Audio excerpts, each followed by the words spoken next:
Segments আছে কয়টা segment আছে তিনটা সেগমেন্ট আছে ফার্স্ট সেগমেন্টটা যেটা এটা হইলো শিশু লোন শিশু তো আমরা জানি শিশু যখন কই আমরা ভাবি কি ছোট একটা ছোট লোন শিশু লোনের আমরা ক্যাপাসিটি কত আছে আপ টু 50000 এখন কেউ একজন আছেন এখানে স্ট্রিট ভেন্ডার আমি স্ট্রিট ভেন্ডারের লাগিয়া লোনটা লাগে বা আমার ছোট টি স্টল আছে আমার এত বেশি ইনভেস্টমেন্ট লাগে না এত বেশি লোন নিয়ে আমি ইনভেস্ট করিয়া লাভ নাই আমার ছোট টি স্টল একটা আছে বা ছোট পান শপ আছে এত বেশি ইনভেস্টমেন্ট লাগে না বা আমার একটা স্ট্রিট সাইডে একটা শপ আছে তখন আমি কিটা লোন অ্যাভেল করব শিশু লোন আর শিশু লোনের আন্ডারে আপনারা আপ টু 50000 মুদ্রা লোন পাইবা আর মুদ্রা লোনে কিন্তু আপনারা কোনো কোলাটেরাল সিকিউরিটি ডিপোজিট লাগে না যখন আমরা ব্যাংকে যাই ব্যাংকে প্রায় সময় আমরারে কোলাটেরাল সিকিউরিটি ডিপোজিট লাগে গ্যারান্টর লাগে ওরকম করে আমরারে নানান রকমের তারা রিজন দিয়া তারা ঘুরায় তো এই যে মুদ্রা লোন আছে পিএম মুদ্রা লোন এটা কোনো গ্যারান্টর কোনো কোলাটেরাল সিকিউরিটি ডিপোজিট কিছু আমরা জমা দিতে লাগে না কিছু শো করতে লাগে না এটা আমরা ডাইরেক্টলি ব্যাংক থেকে লোনটা অ্যাভেল করতে পারবো জাস্ট যাতে আমরা যে ডকুমেন্টস আছে তারপরে আমরা যে ডকুমেন্টস আছে তারপরে আমরা যেটা সিভিল স্কোর আছে ওইটা যাতে ঠিক হয় নেক্সট যেটা পিএম মুদ্রার যেটা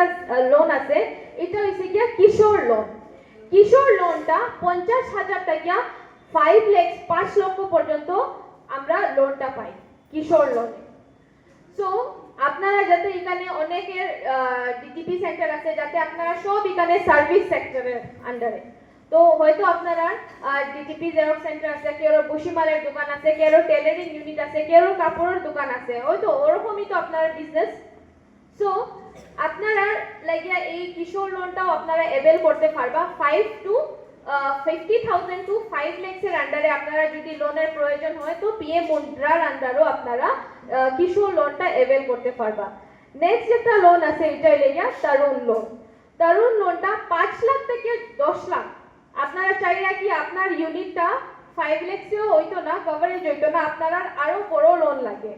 তো যখন আরো বড় লোন লাগে আপনারা তরুণ লোনটা অ্যাভেল করতে পারবা যেটা 5 লাখ টু 10 লাখ এর ভিতরে আছে নেক্সট একটা লোন আছে যেটা ব্যাংকে থেকে দেয় বাট আমরা ডিআইসিসি ডিপার্টমেন্টের লোন এটা হলো গিয়া PMEGP means prime minister employment generation program PMEGP লোনের আন্ডারে দুইটা সেগমেন্ট আছে আবার সার্ভিস সেক্টর আছে আর ম্যানুফ্যাকচারিং সেক্টর আছে যারা সার্ভিস সেক্টরে লেগিয়া লোন লাগে সার্ভিস সেক্টরে লেগিয়া লোন আপ টু 20 লাখ আপনারা লোন অ্যাভেল করতে পারবা আপ টু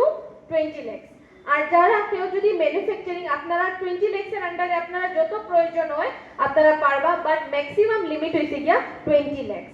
নেক্সট আপনারা ম্যানুফ্যাকচারিং সেক্টরে লেগিয়া আপ টু 50 লাখ আপনারা লোন অ্যাভেল করতে পারবা কেউ যদি কোনো ম্যানুফ্যাকচারিং ইউনিট যদি খুলতে চায় কোনো ছোটমোটো ইন্ডাস্ট্রি খুলতে চায় তো আপনারা ম্যাক্সিমাম আপ টু 50 লাখ আপনারা অ্যাভেল করতে পারবা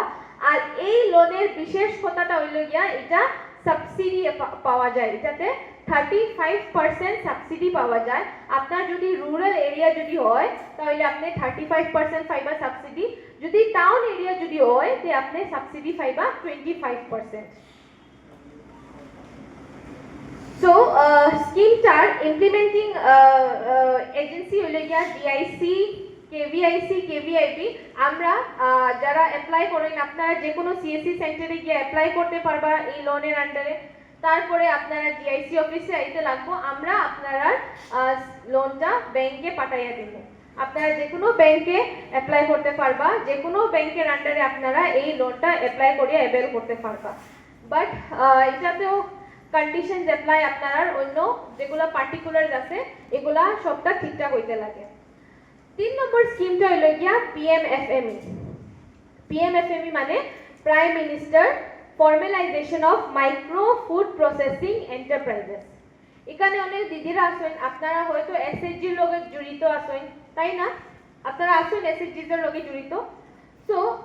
পিএমএফএমই স্কিম বেশিরভাগ মোবিলাইজ করে এসএইচজি দিদিরা এসআরএম ডিপার্টমেন্ট তারা বেশি আমরা পিএমএফএমই স্কিমটা মোবিলাইজ করে, বাট জেনারেল পাবলিকেও পিএমএফএমই স্কিমে লেগে অ্যাপ্লাই করতে পারে। পিএমএফএমই স্কিমটাতে কি হয়, আমরা যেগুলা খাদ্য যেগুলা জিনিস আছে, সাপোজ কোনো ফুড রিলেটেড যেগুলো প্রোডাক্টস আছে এটাতে ভালো করিয়া প্যাকেটিং করিয়া যাতে বিক্রি করি, ওটা রিলেটেড হচ্ছে গিয়া ওই পিএমএফএমই স্কিম। সাপোজ এখানে কেউ খুব ভালো আচার বানায় বা অন্য অন্য প্রোডাক্ট বানায় ফুড রিলেটেড প্রসেস করিয়া বহুত সুন্দর মতে, আমি আচারের এক্সাম্পল দিয়া, বহুত সুন্দর আচার বানানো হয়, বাট ওই আচারটা খোলা মার্কেটে বিক্রি করা হয়, তখন প্রাইসটা তত বেশি পাওয়া যায় না খোলা আচার। বাট ওই সেম আচারটা যদি আপনারা একটু মেশিনারিজগুলা পারচেজ করিয়া আপনারা এটা প্যাকেজিং লেবেলিং করিয়া নিজের ব্র্যান্ডিং করিয়া যদি আপনারা সেল করেন, তো আপনারা অনেক বেশি টাকা পাইবা। তার উপরে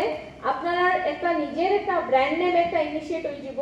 তার আর আপনার প্রোডাক্টসটা কিনা লাগে আপনারা কাস্টমার তো বহুত বেশি পাইবা। যখন আমরা কিছু লেবেল বা কিছু প্যাকেজ জিনিস দেখি, আমরা ট্রাস্ট ওই জায়গাতে একটু বেশি বাড়ি যায়।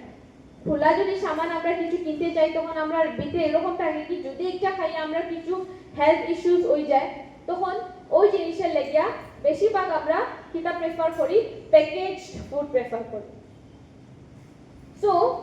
পিএমএফএমই স্কিমের আন্ডারে যেগুলো ফুড প্রসেসিং রিলেটেড যেগুলো মেশিনারিজ আছে, আপনারা মেশিনারিজগুলা পারচেজ করতে পারবা। আর এটাতেও পিএমইজিপির মতন মেশিনারিজে আপনারা 35% সাবসিডি পাওয়া যাইব। কেউ যদি সাপোজ রাইস মিলও যদি আপনারা খুলতে চাইতে, আপনারা পিএমএফএমইর আন্ডারে আপনারা রাইস মিলের লাগিয়েও আপনারা অ্যাপ্লাই করতে পারবা। যেটা মেশিন আছে এই মেশিনটা টোটালি স্কিম থেকে অ্যাভেল করতে পারবা, আর এটাতেও আপনারা 35% সাবসিডিটা পাইবা। এই পিএমএফএমই স্কিমটা কিন্তু খুব বেশি গুরুত্বপূর্ণ। আর আপনারা এখানে আমরা ডিস্ট্রিক্টের স্কিমের পিএমএফএমই স্কিমের থেকে রিপ্রেজেন্টেটিভ খুব বেশি কম, বাট আমি রিকোয়েস্ট করি আর আপনারা যদি কেউ ইন্টারেস্টেড থাকেন কাইন্ডলি আপনারা পিএমএফএমই স্কিমের লাগে অ্যাভেল করতে পারবা। নেক্সট স্কিমটা হইলে গিয়া সিজিটিএমএসসি, মানে credit guarantee trust fund for micro and small enterprises. এই স্কিমটা হইল কিতা, যখন আপনারা যে কোনো লোন অ্যাভেল করেন, তখন তারা ব্যাংকে আপনারা কই কি আপনারা সিজিটিএমএসসি অ্যাভেল করতে কিনা। এখন সিজিটিএমএসসি মানে কিতা আমরা তো জানি না সিজিটিএমএসসি মানে, আর অনেক আছে কি ব্যাংকে ভালো মতন আপনারা এই সিজিটিএমএসসি এর কথাটা এক্সপ্লেন করে না। এটা মানে ক্রেডিট গ্যারান্টি ফান্ড, এটা একটা আমরা স্কিমের ইন্স্যুরেন্স টাইপ, বা আমরা যেটা লোন লই বিজনেস রিলেটেড, এটা আমরা ইন্স্যুরেন্সের মতন আমরা একটা ফিক্সড করি একটা রাখতে লাগে। তারপরে ইন্স্যুরেন্সের মতন যেরকম ইন্স্যুরেন্সে আমরা টাকাটা কভার করে ওরকম। সাপোজ আপনি লোন নিলা পিএমইজিপি লোন নিয়ে আপনার বিজনেসটা এত বেশি ভালো করিয়া চললো না, আপনি ভালো মতন লোনটা তেরাইতে পারলেন না, এনপিও হয়ে গেল। আর যদি আপনি আগে থেকে যদি সিজিটিএমএসসি যদি অ্যাভেল করিয়া রাখছেন, বা সাপোজ সিজিটিএমএসসি আন্ডারে কভারেজ যদি নিয়ে রাখছেন, তখন কি তো হয় এই যে সিজিটিএমএসসি এটা একটা ক্রেডিট গ্যারান্টি ফান্ড, এখানে একটা এনজিও আর প্লাস গভর্নমেন্টের এমএসএমই ইউনিটি মিলিয়া তারা একটা ট্রাস্ট ফান্ডের মতন বানাইয়া রাখছে। যদি সাপোজ কোনো ইউনিটে এনপিএ যদি হয়ে যায়, তখন কি তো হইব কি তারা আপনার ফান্ড যেটা আছে যেটা এনপি হইছে ওইটা রিকভারির লাগিয়া তারা একটা চেষ্টা করবা, তারা যাতে তারা এটা একটা ইন্স্যুরেন্স টাইপ, যখন আপনারা